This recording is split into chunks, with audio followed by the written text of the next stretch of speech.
So we're going to move on to our next speaker, who's Dr. Murray Stewart from Rhythm Therapeutics. I'm sure he might spend a couple of minutes telling us a little bit about his background. Yes? Yes. Thank you. All right, over to you. Great. Thanks very much, Phil, and really look forward to speaking to you and sharing some time with you this weekend. I'd like to thank Tonya for inviting me to come and speak. I currently live in Boston at the moment, but I did all my medical training here in the UK. I was a Southampton graduate, and actually coming up the motorway from London yesterday, it brought back memories because I was a junior doctor in Kettering Hospital just around the corner from here. So I'm well familiar with this area, and I'm delighted to be here this morning. So what I'd like to tell you a little bit about, you probably haven't heard of this company, Rhythm Pharmaceuticals, so I'll tell you a little bit about the company. I'll also maybe explain a little bit about what it takes to get a drug approved. It was very interesting, the questions about the gene therapy. That is a real challenge, and previously I was Chief Medical Officer of GlaxoSmithKline, and we got a gene therapy approved for a rare condition called ADA-SCID, the boy in the bubble disease, and that transforms people's lives. And I'm sure the gene therapy with BBS will make a difference, but it won't be an easy road. So it may take a while, but it can be very encouraging seeing changes in gene therapy. So I'll give maybe an idea of what it takes to get drugs to approve. And then finally, I'll tell a little bit about the product we've got that's in clinical trials and maybe of specific interest to this group. So Rhythm Pharmaceuticals is a small biotech company. It's based in Boston, where I now live, and it was founded in 2008 and has 60 employees.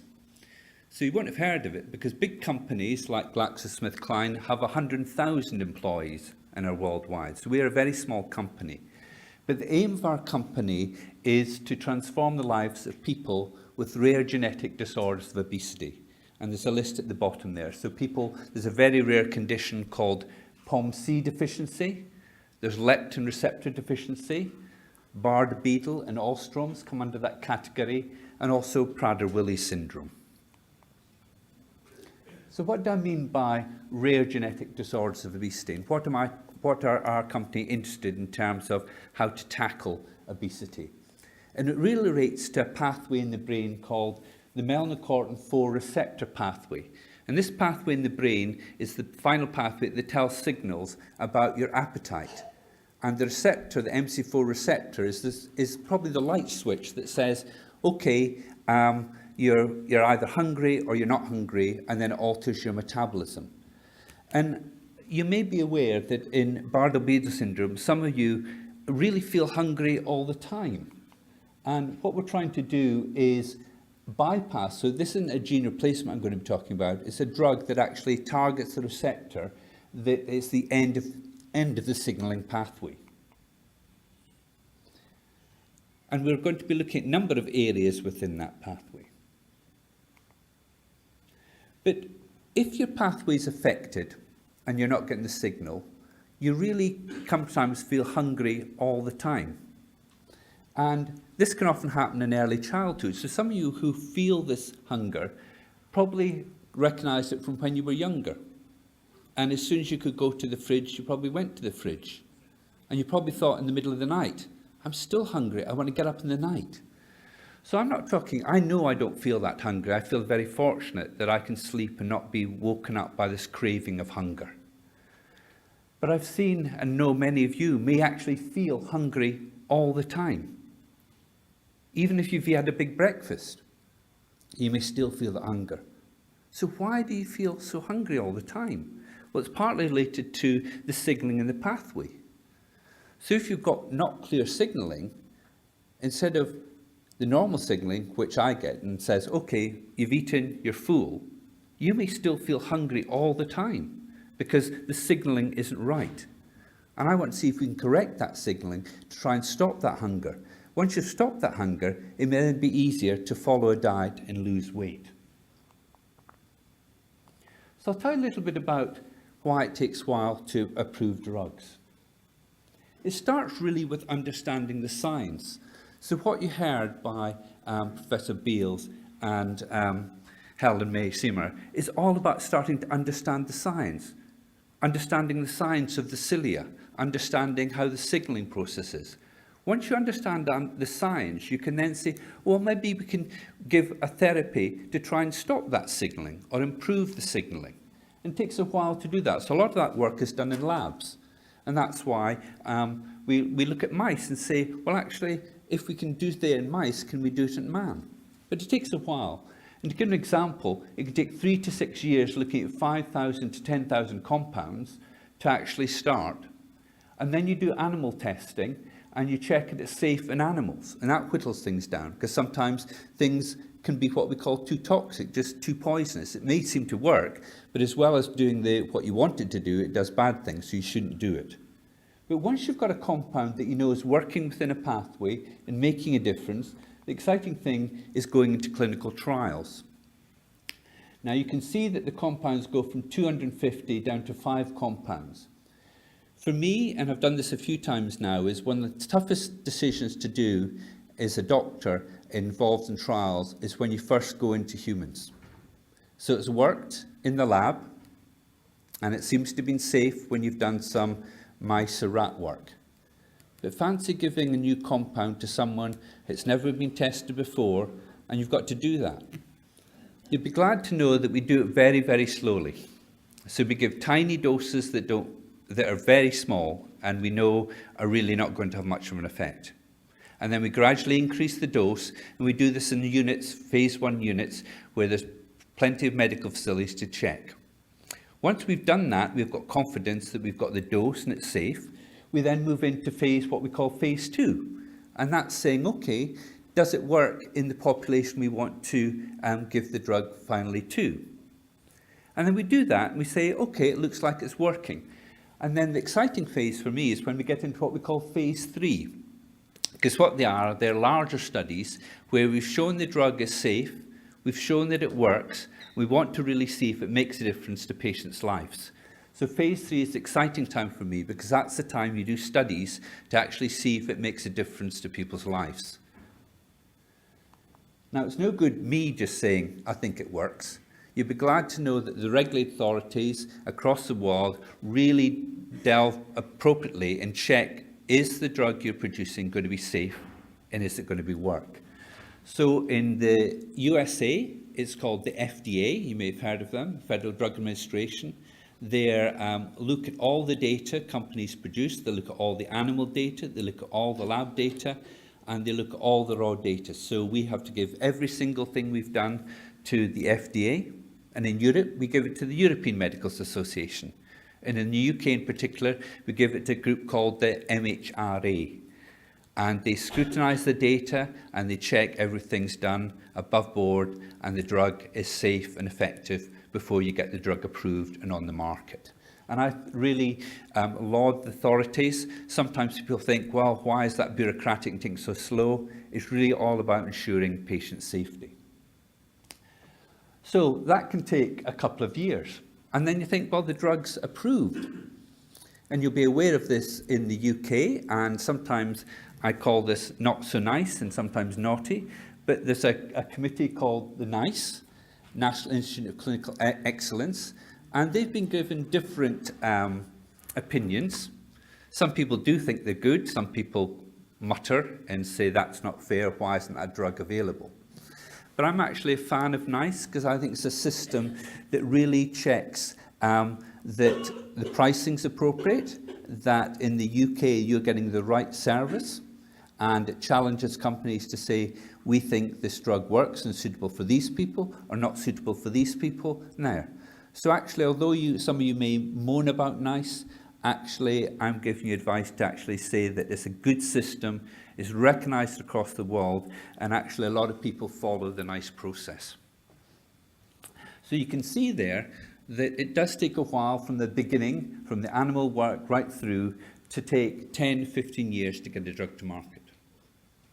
Now, I haven't said that to depress you, I've said it to make you hopefully be realistic.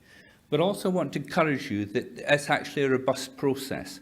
So when a drug does get the market, you don't need to worry about it in terms of, well, has it been through the hoops? It normally does take a while to go through the hoops. So what I want to do is tell a little bit about where we are in drug development. So we've got a compound called setmelanotide, and we're in phase 3, that's the later stage clinical trials, for POMC deficiency, LEPR deficiency, and you'll be glad to know we've just started phase 3 in Bardet-Biedl syndrome and Ostrom's. And in the future, we will look at other indications within this hunger pathway, the MC4 pathway. And we've got a compound, and Phil mentioned this hormone called ghrelin. And we know in some conditions, ghrelin is really high. In Prader-Willi in particular, Prader-Willi syndrome, it's very high. And that might be driving their hunger and appetite. And we've got a compound that's not in man at the moment called the ghrelin-O acyl transfer inhibitor that will reduce ghrelin levels and hopefully stop people feeling so hungry in Prader-Willi. And it may work in other conditions as well. So what is setmelanotide? It's a small compound. It replaces a natural hormone called MSH that stimulates the MC4 receptor. And it's an 8-amino acid peptide. And the idea is it's like this switch. So it actually attaches and causes the switch to say, you're not so hungry. And what we want to do, the theory was, because it's attaching to the receptor and helping with the signaling, it should make people who are hungry all the time feel less hungry and switch off that hunger. And the idea is if it makes people feel less hungry, it should result in weight loss. Now, it's very important. It's not a substitute for diet. It's not like, oh, great, I don't need to stick to my diet. I can take this tablet or take this medicine instead. It's really to go along with diet, because the idea is that it's a real struggle if you're hungry all the time. And this medicine stops you feeling so hungry, which will help you comply with the diet. So it's a peptide, and it's given subcutaneously. So it's just given as an injection of 0.5 ml to 1 ml under the skin once a day. And you take that regularly, and what I'll do is I'll show you what we call the phase 2 results and why we're encouraged to go into the later stage clinical phase 3 program. So we've already made progress with setmelanotide in patients with Bardet-Biedl syndrome. We went through the drug development process. So in phase 1 with setmelanotide, we've now actually updated. We've got nearly 300 patients who've been given this drug. And we start at very small doses, 0.1 milligrams. We're now up to 3 milligrams. And we've been able to show that it's safe in healthy volunteers. And then we went into the phase 2 BBS study. And then gradually we've been able to get longer data to show it's safe over time. And now we're into phase 3. What we do in studies, we need to say, well, what's the main thing we're looking for in this study? So what we're doing in the phase 2 study was looking at the effect of setmelanotide on body weight. So we wanted to see if the testing hypothesis of this drug affecting your hunger and your weight parameter would cause weight loss. So the main goal of the study was to see if setmelanotide helped people lose weight. And a secondary endpoint, or another parameter, is, well, did it do that by stopping people feeling hungry? So we had hunger scores in the study. So what I'm going to show now is just the results from the phase 2 study. So we took 9 people with Bardet-Biedl syndrome, and we've got there, they had different parts of BBS. So there were some patients with BBS1, BBS10, a variety of the genetic variants that make up BBS. And the age range, most of the patients in the study were adolescents. Youngest was 13, actually. One of the people who had diabetes was 13, up to the age of 61. And we've looked at treatment over a year. And I remembered that I'm coming back to the UK, so although I'm starting to get averse with kilograms, I have put data in stones. So 6 people did very well. And over a year, they lost 15 to 20% of their body weight. So that's a big change in their weight. And that meant changing in kilograms from 14 to 40 kilograms in weight loss in a year, which is really, I think, outstanding.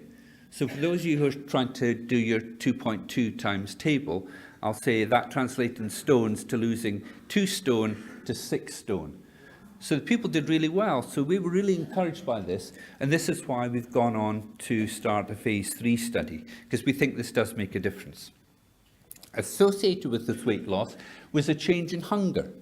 So it's quite difficult to measure hunger, because I'm sure if we did questionnaires on all of you, some would say you feel really hungry, and we're doing scores from 0 to 10. And we're doing it when people feel hungry. Do they feel hungry when they wake up at different times of the day?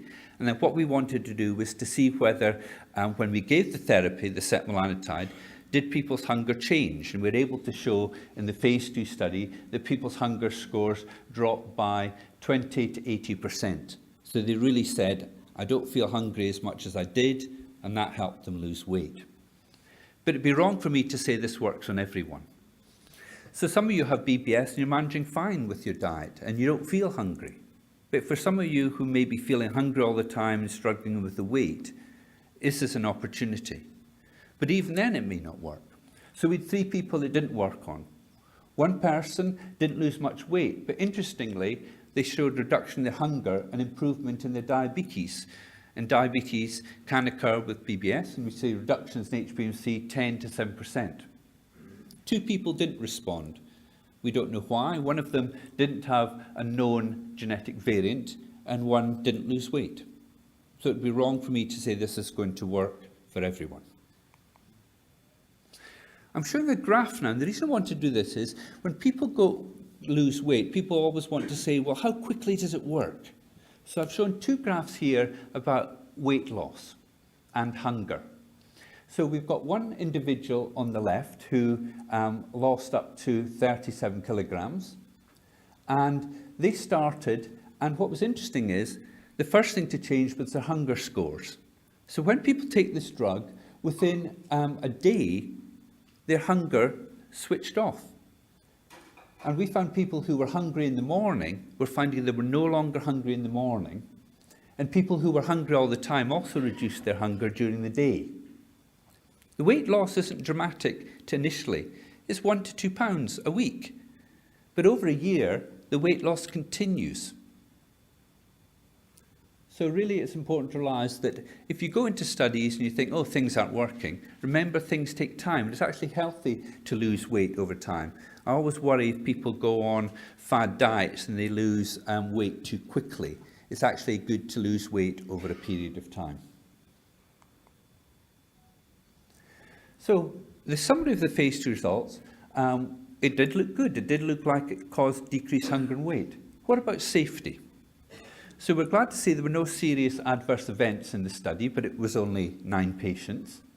We're monitoring blood pressure and heart rate because there was a compound in the past that looked at MC4 that didn't go into man, but in animal models did show high heart rate and blood pressure. And there's part of the brain that may be related. So we need to make sure that setmelanotide in the future doesn't cause blood pressure, heart rate changes. And we are doing some ambulatory blood pressure changes. The injections, people ask, well, did the injections cause a problem? And it did. There was some itching and there was a small localized rash, but no one had any systemic problems. But another thing that happens in the skin, and this is due to the pathway affecting what we call the melanocortin pathway, it actually affects melanin. So we did notice that individuals in this actually started showing increase in pigmentation. So they started tanning. So the people who were actually... I am saying this is an adverse event. Some people said I'm okay tanning. But some people in different cultures don't like the skin going darkening. So it's only fair to say that we're monitoring to see what happens to the pigmentation. And obviously we need to check that the melanin deposits isn't causing any problem. You know, we need to make sure that it doesn't cause melanoma, for example. So we need to make sure that any change in the skin is healthy melanin and not causing any damage. Although it is important to realize that when you get melanoma, it's due to the UV light. So we don't believe this will cause an increased risk in melanoma. So we're ready to go into phase 3 now, and I'm glad to say we've started. So Phil referenced Bob Hawes in the Marshfield Clinic. I had the privilege of going out to the Marshfield Clinic and meeting Bob and his team there. And he's already recruited 7 or 8 patients. Ready to open sites in the UK, France, Netherlands, Spain. So this is going to be a global study. A lot of people in phase 3, the regulatory authorities, want to have what we call placebo. And you could say, well, why do you want to give some people in the study a placebo or a dummy tablet? Well, it's important to realise that when you go into a study, everyone's enthusiastic. So guess what? The danger is you could lose weight and it may not be the drug. So how do we know whether it was a placebo effect or the drug? So for the first 3 months of the study, there's going to be some people getting drug and some people getting placebo. But we felt it was unfair not to allow people with BBS to all get the drug. So after 3 months, people will be switched over to get the drug. So there will be an opportunity for everyone in the trial to get exposed to the drug. And then what we want to do is see if we confirm the results in phase 2. In other words, does it cause weight loss over a year? And the aim is to show more than 10% weight loss with effect on hunger scores as well. At this point, I'd like to say that although I've talked about trials, it's no good companies doing trials without support of people with BBS. So I'd really like to thank people who've taken part in our research and the clinical trials. But I don't want you to leave the room just thinking, oh, that was a company man and just wanted people for his trial, because that would be the wrong impression. Our commitment goes beyond research. Part of research is about developing medicines that can change patients' lives. And I think there's an opportunity here with setmelanotide to help people who've got insatiable hunger, help them with their weight. But I think it's more than that. So for me, what our company wants to do is start making people aware that there are people who have obesity and have conditions where the obesity is not their fault, that they may have problems with their genes that mean their signalling is not right, and the drive for hunger is very difficult to control without therapy. So I want people to be aware of conditions like Bardet-Biedl, and I want to support the Bardet-Biedl Society. We want to develop therapeutics, and we want to support the work of patients and advocates. And Tonya, thanks very much for inviting me. Thank you.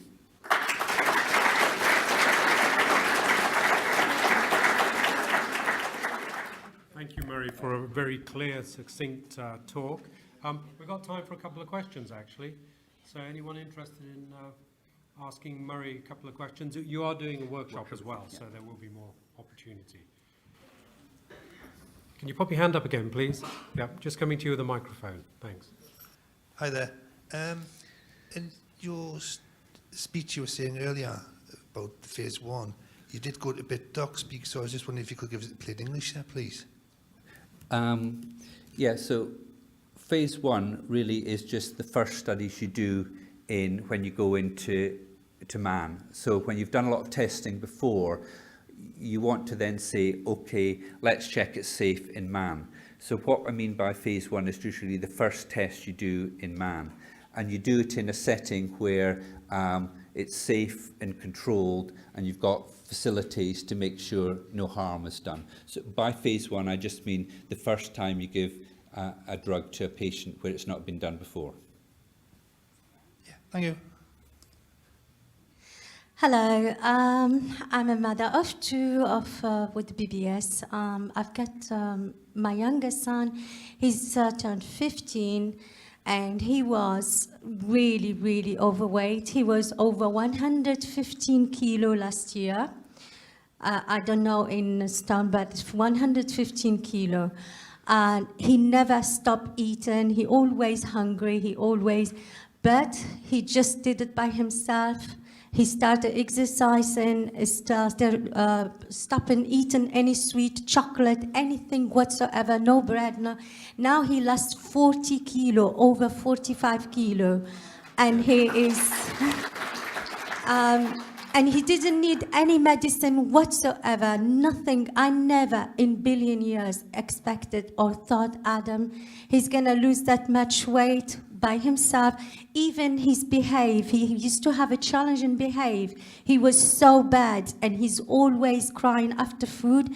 Now he goes to the kitchen, he goes everywhere. If he found any junk food, any bread, he throw it in the bin. He doesn't allow us even to eat any bread or any pasta. So if Adam could do it, I'm sure everybody else they can do it. This is like a miracle. It is like he's gone to the trip, but if you see him, you never recognize him. He's absolutely amazing and gorgeous. So is that like, and he still keep losing weight. I started to worry a little bit because he wanted to go to 50 kilo, and he's very, very tall. So I don't know, is that healthy? Is it like, it doesn't... So yeah, that's why I wanted to share this with the new parents who worry about their children and the weight and the behave. So, I mean, I think congratulations, that's fantastic news. And I certainly would prefer if people can do it without the help of therapy. But I know some people aren't as fortunate and they are struggling with their weight. So this should not be seen. So if people can manage without, that's fantastic. But I'm afraid some people will find that a struggle. Regarding what we've seen in the trials, regarding weight loss, people did wonder, wow, is there a dangerous point?